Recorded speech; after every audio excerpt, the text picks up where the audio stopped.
Good morning friends. आज के इस लेक्चर में हम लोग डिस्कस करने वाले हैं वेंटिलेटर के मोड्स को लेके। वेंटिलेटर रिलेटेड क्वेश्चंस हर एग्जाम में पूछे जाते हैं।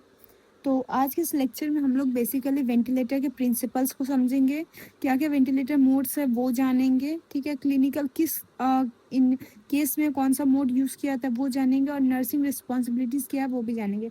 वेंटिलेटर रिलेटेड क्वेश्चन मैक्सिमम हर क्वेश्चन में पूछे, हर एग्जाम में पूछे जाते हैं। तो आप लोग लेक्चर को देखिए, चैनल को लाइक और सब्सक्राइब ज़रूर करिए। Thank you.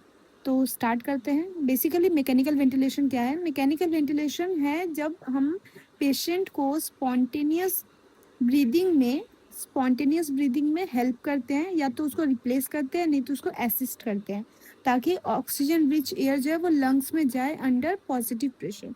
ठीक है। मेनली ये किस किस केसेस में दिया जाता है वेंटिलेशन?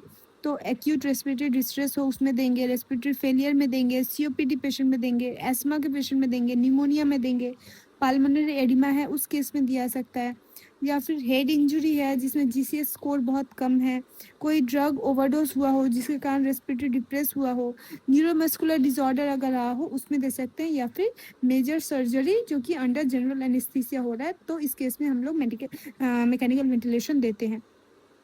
कुछ टर्म्स हमें समझने होंगे जब मैकेनिकल वेंटिलेशन हम लोग समझना चाहते हैं। तो वो है, पहला है टाइडल वॉल्यूम। ठीक है। टाइडल वॉल्यूम क्या है? जो अमाउंट ऑफ एयर हम लोग डिलीवर करते हैं विथ ईच ब्रीथ, एक ब्रीथ में, वो है टाइडल वॉल्यूम। ठीक है। अच्छा, ये बॉडी वेट के हिसाब से देखा जाए तो 6 to 8 ml पर केजी एक्सपेक्टेड रहता है। ठीक है। रेस्पिरेटरी रेट ये हमें पता है, नंबर ऑफ ब्रीथ पर मिनट रेस्पिरेटरी रेट है। एक और टर्म है फ्रैक्शन ऑफ इंस्पायर्ड एयर। ठीक है। तो ये जो होता है ये बेसिकली परसेंटेज ऑफ ऑक्सीजन जो हम लोग डिलीवर्ड करते हैं वो है। रूम एयर में 21% ऑक्सीजन रहता है, ये हमें पता है। ठीक है। एक और टर्म है पॉजिटिव एंड एक्सपिरेटरी प्रेशर, पेप। ठीक है। पॉजिटिव एंड एक्सपिरेटरी प्रेशर, ये बेसिकली प्रेशर है जो कि एंड ऑफ एक्सपिरेशन के बाद हमारे लंग्स में प्रेजेंट रहता है। ठीक है। ये बेसिकली प्रिवेंट करता है एल्वियोलर कोलैप्स को, ताकि हमें एल्वियोलर कोलैप्स ना करे। इन जनरल क्लिनिकल सेटिंग में ये होता है 5 सेंटीमीटर ऑफ H2O। ठीक है। ये प्रेशर होता है। अच्छा, अब अगर डिफरेंट मोड को जाने तो पहला मोड है वॉल्यूम कंट्रोल्ड वेंटिलेशन। इसमें क्या होता है? इसमें वेंटिलेटर को पहले से प्रीसेट टाइडल वॉल्यूम किया रहता है। ठीक है। तो इसका एडवांटेज क्या है? इसका मतलब कि पहले से गारंटी है कि कितना वेंटिलेशन सपोर्ट पहले से रहेगा। ठीक है। एआरडीएस पेशेंट में ज़्यादा यूजफुल रहता है, और ये एक स्टेबल वेंटिलेशन प्रोवाइड करता है। डिसएडवांटेज क्या है? एयर प्रेशर कभी कभी हाई होने का, एयरवे में प्रेशर हाई होने का चांसेस रहता है। ठीक है। एक और मोड है, वो है प्रेशर कंट्रोल वेंटिलेशन। ठीक है। इसमें क्या होता है? जो वेंटिलेशन है उसमें प्री सेट प्रेशर पे वेंटिलेशन प्रोवाइड किया जाता है, पहले से प्रेशर फिक्स रहता है। ठीक है। ये बेसिक इसका एडवांटेज ये रहता है कि ये जो हमारा जो बैरो रिसेप्टर्स है उसमें कोई ट्रॉमा कॉज नहीं करता है, रिस्क बहुत कम होता है। ठीक है। स्टिफ लंग्स में ये बहुत हेल्पफुल रहता है। लेकिन इसका डिसएडवांटेज ये है कि कभी कभी क्या होता है, टाइडल वॉल्यूम जो है वो वैरी कर सकता है। ठीक है। मेनली ये इसका इंडिकेशन है एआरडीएस में यूज़ करते हैं, न्यूनेट्स में यूज़ किया जाता है, या सीवियर निमोनिया में भी इसको यूज़ किया जाता है। नेक्स्ट मोड है असिस्ट कंट्रोल मोड। ठीक है। ये मेनली इसका प्रिंसिपल ये है कि every breath receive full ventilator support. Patient जो भी ब्रीथ कर रहा है उसको पूरा वेंटिलेटर सपोर्ट पे ही वो ब्रीथ कर रहा है। ठीक है। पेशेंट में initiate breath, but each trigger breath get preset support, पहले से ही कंप्लीट सपोर्ट पे है। ठीक है। इससे क्या एडवांटेज है कि जो ब्रीदिंग का जो एफर्ट है पेशेंट को वो नहीं देना पड़ रहा है, और ये इनिशियली एक गुड मोड होता है। ठीक। कभी कभी क्या होता है कि पेशेंट अगर खुद से ब्रीथ करने लगे तो ये हाइपर वेंटिलेशन ट्रिगर कर सकता है। ठीक है। अगर टू मैनी ब्रीथ हुआ तो। ठीक है। अच्छा, नेक्स्ट है synchronised intermediate mandatory ventilation, SIMV। ठीक है। इसका क्या है कि a fixed number of mandatory breaths are synchronised with the patient's own breathing.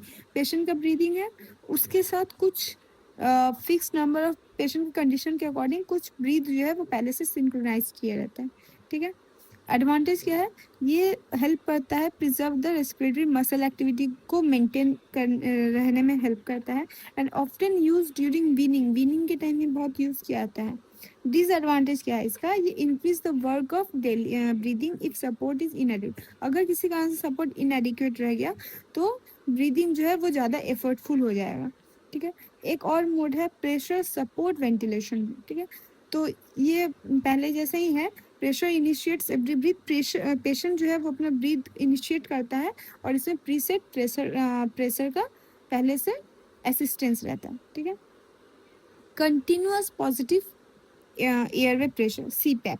ठीक है, इसमें क्या होता है, patient breath spontaneously, while patient spontaneously breath कर रहा है लेकिन उसी टाइम में simultaneously continuous positive airway pressure maintain किया जा रहा है। ठीक है, तो ये मेनली एल्वियुलर कोलैप्स को प्रिवेंट करने के लिए यूज़ किया जाता है और ऑक्सीजनेशन को इम्प्रूव करने के लिए हेल्प किया जाता है।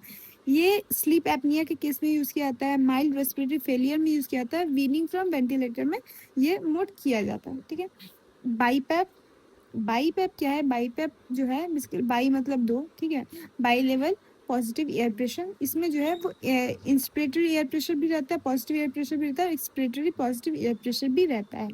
सीओपीडी पेशेंट के लिए ये यूज़ किया जाता है, ओबेसिटी हाइपोवेंटिलेशन सिंड्रोम में यूज़ किया जाता है, सिलेक्टेड कार्डियोजेनिक पाल्मोनरी एडिमा में यूज़ किया जाता है, या हाइपर कैप्निक रेस्पिरेटरी फेलियर में भी ये बाईपैप यूज़ किया जाता है। ठीक है, अच्छा, एक कंपैरिजन टेबल है वो भी आप देख सकते हैं। ठीक है, मोड के अकॉर्डिंग एक कंपैरिजन टेबल है। ठीक है, असिस्ट कंट्रोल में पेशेंट जो है वो ब्रीथ करता है और जो वेंटिलेटर सपोर्ट है कंप्लीट वेंटिलेटर सपोर्ट रहता है, मेनली वेंटिलेशन इनिशियल में ये यूज़ किया जाता है।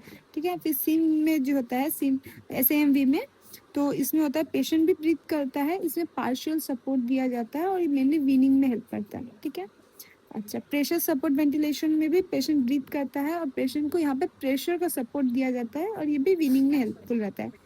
सीपैप जो है पेशेंट ऑब्वियसली ब्रीथ कर सकता है लेकिन through out the breathing continuous pressure का उसको असिस्टेंस रहता है, ये मेनली रेस्पिरेटरी फेलियर में ये यूज़ किया जाता है। ठीक है, अच्छा, वॉल्यूम कंट्रोल वेंटिलेशन जो है वो पेशेंट इसमें ब्रीथ ऑप्शनल रहता है। ठीक है, और फिक्स्ड पहले से ही टाइडल वॉल्यूम प्रीसेट किया रहता है, मेनली ARDS या फिर ICU पेशेंट में ये यूज़ किया जाता है। ठीक है, फिर प्रेशर कंट्रोल वेंटिलेशन, इसमें भी पहले से प्रीसेट प्रेशर रहता है, पहले से फिक्स प्रेशर रहता है और ये लंग्स कॉम्प्लायंस में ये हेल्पफुल रहता है।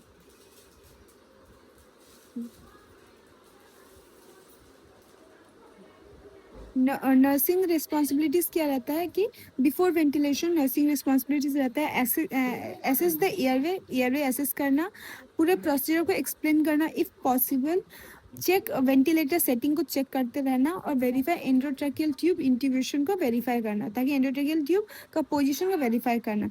ड्यूरिंग वेंटिलेशन नर्सिंग सपोर्ट क्या रहता है, maintain the partial pressure, maintain the SpO2 level monitor करना। ठीक है, ABG मॉनिटर करना, चेस्ट एक्सपेंशन को ऑब्जर्व करना, सक्शन करना when clinically indicated using aseptic technique, suction करना, प्रिवेंट वेंटिलेटर एसोसिएटेड निमोनिया ना हो, ये मेजर्स रखना बहुत ज़रूरी है, ओरल केयर प्रोवाइड करना बहुत ज़रूरी है। ठीक है, elevate the head of bed 30 to 45 degree.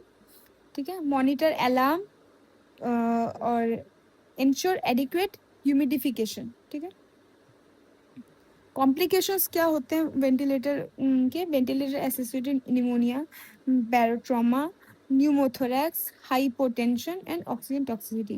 तो ये था वेंटिलेटर रिलेटेड एक लेक्चर। अगर आपको वीडियो अच्छा लगा हो तो चैनल को लाइक और सब्सक्राइब